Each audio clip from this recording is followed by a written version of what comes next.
Welcome, everyone. Today, we're taking a definitive biological descent straight into the human nervous system. Now, in this explainer, we aren't just looking at, surface-level tips for a good night's rest.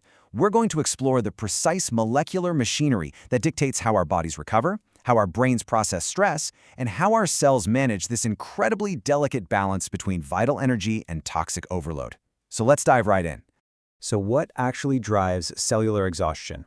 It really is the ultimate macro problem of modern human biology. Your nervous system runs entirely on electrochemistry. When a neuron fires, it does so through a precisely timed sequence of ion movements. But what happens when that system literally can't turn off? Chronic stress, at its very core, is a failure of our cellular regulatory mechanisms.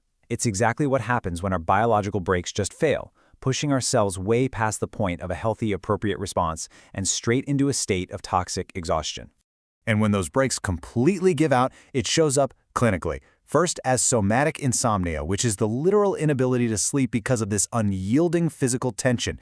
The mind might be exhausted, sure, but the nervous system is just buzzing. Second, it manifests as excitotoxicity. This is a genuinely dangerous state of neural damage that comes from the chronic, unrelenting overactivation of excitatory receptors in the brain. To stop these from happening, we absolutely need to understand the biological gatekeeper. So, here's our biological roadmap for this explainer. 1. The nervous system's gatekeeper. 2. Calming the NMDA receptor. 3. Optimizing sleep architecture. 4. The cardiac and muscle matrix. 5. The transdermal absorption debate. And finally, 6. Clinical hydrotherapy and recovery. Let's start with part 1, the nervous system's gatekeeper. We're basically looking at the ultimate biological rivalry here. On one side, we have calcium. Calcium is the universal cellular messenger. It's highly excitatory, it drives muscle contraction, and it triggers vasoconstriction. Think of it as the spark. On the exact opposite side, we have magnesium. Magnesium is inhibitory, it drives muscle relaxation, and actively promotes vasodilation. It is the brake. And here's the thing. These two ions are locked in a constant, high-stakes competition for binding sites all over your body. When calcium wins too often, we get excitability, tension, and stress. Magnesium's entire job is to step in and dampen that chaos. Moving into part 2, calming the NMDA receptor. Let's zoom in on the brain's primary excitatory gateway, the NMDA receptor. This receptor is the literal molecular gateway to neuroplasticity and learning. It's a glutamate receptor, and when it's activated, calcium just floods into the cell. But here's your built-in molecular defense against stress. At a resting membrane potential, a single magnesium ion physically sits inside that NMDA channel. It's literally like a cork in a bottle. This voltage-dependent blockade prevents chronic background activation from happening in the first place. The absolutely crucial point here is that magnesium acts as a physiological filter. It distinguishes all that chaotic, stressful background noise from a truly meaningful neural signal. It ensures your brain only fires when it truly needs to, which allows healthy neuroplasticity to happen without causing that dangerous excitotoxicity we talked about. But, here's where the biological conflict kicks in. When you experience acute stress, your body pumps out stress hormones, which inevitably cause vasoconstriction. To save you from this, magnesium rushes out of your cells and into the extracellular fluid to buffer that constriction. It's a survival mechanism. But then, your kidneys end up excreting this excess magnesium. So if that stress persists day after day, your systemic magnesium reserves get entirely depleted. You literally lose your molecular brakes. As a result, your hypothalamic, pituitary, adrenal, or HPA axis goes into complete overdrive, cortisol spikes, and you find yourself trapped in a vicious cycle of neuroendocrine dysregulation.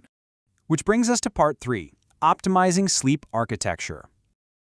Sleep isn't just about closing your eyes and hoping for the best. It is this highly orchestrated, complex physiological cascade.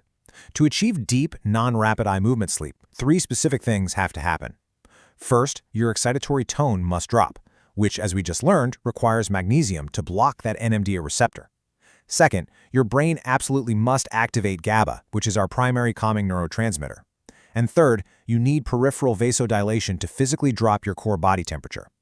Well, it turns out magnesium actively supports all 3 of these steps.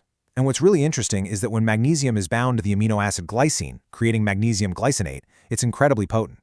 That's because glycine itself is an inhibitory neurotransmitter that helps drive down that core temperature even further.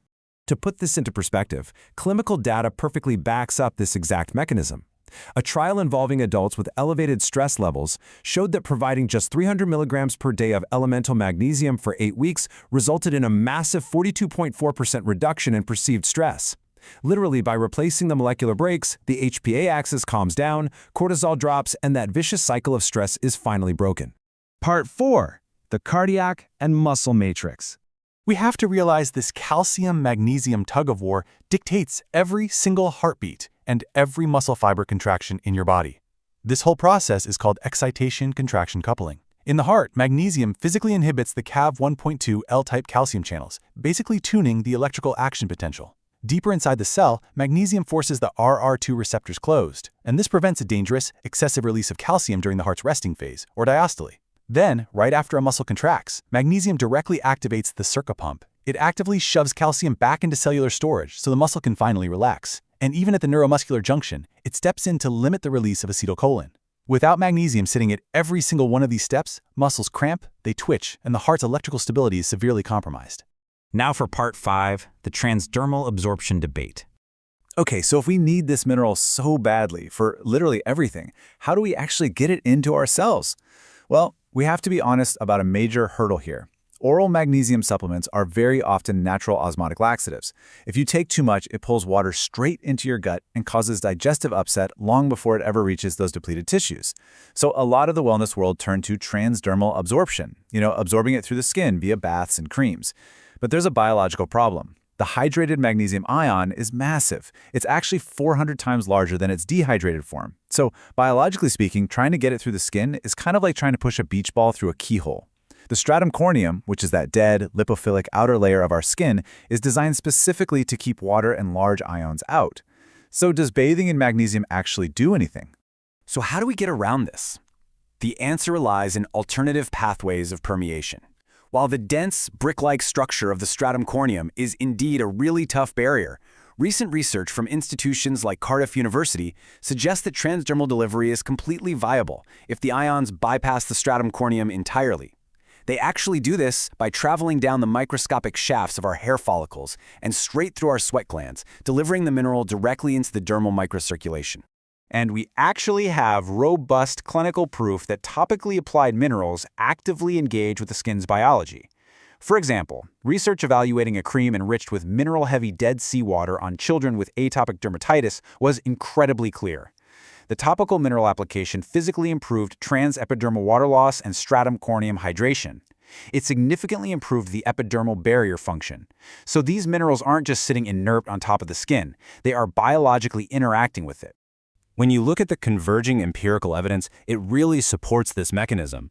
The famous Waring study out of the UK showed that soaking in hot Epsom salt baths for 7 days measurably raised both plasma and urine magnesium levels in subjects.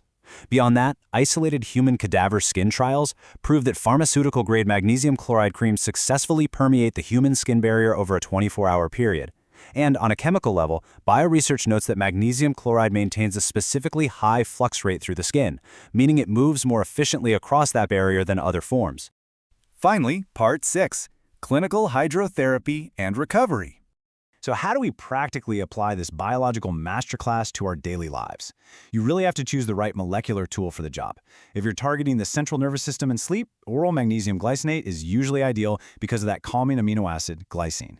For targeted brain health and synaptic plasticity, magnesium L-threonate is generally preferred. But when we look at transdermal applications like baths and topical sprays, we are usually comparing magnesium chloride to magnesium sulfate, which most of us know as Epsom salt. Now, the crucial point here is understanding exactly why magnesium chloride takes the absolute crown for deep muscle recovery. It really comes down to biological compatibility. Chloride is one of the most abundant ions in the human body. I mean, your stomach acid is hydrochloric acid after all. Your cells already have dedicated chloride channels built in. Because of this biological familiarity, magnesium chloride pairs perfectly with the body's natural transport mechanisms, pulling the magnesium into deep tissues far more effectively than the sulfate companion ion that you'd find in normal Epsom salts. That being said, Epsom salts, which are magnesium sulfate, they have this profound clinical application of their own, particularly in sensory deprivation float tanks. While sulfate might absorb a bit slower, the incredibly high concentration of it in a float tank provides a totally different benefit. It heavily upregulates phase 2 liver detoxification. And when you combine that with the sensory deprivation aspect, which literally forces the autonomic nervous system out of fight or flight and into parasympathetic dominance, it becomes an incredible, powerful tool for balancing cortisol and forcing profound nervous system regulation. So we've journeyed all the way from the microscopic voltage gates of the NMDA receptor right up to macroclinical hydrotherapy. You now understand the profound antagonism between excitatory calcium and inhibitory magnesium, and exactly how that balance dictates your sleep architecture, your stress response, and your deep cellular recovery. I leave you with this thought. Now that we've mapped the molecular brakes of the nervous system, how will you leverage this science to redesign your own biological homeostasis? Thank you so much for joining me for this explainer, and I'll see you next time.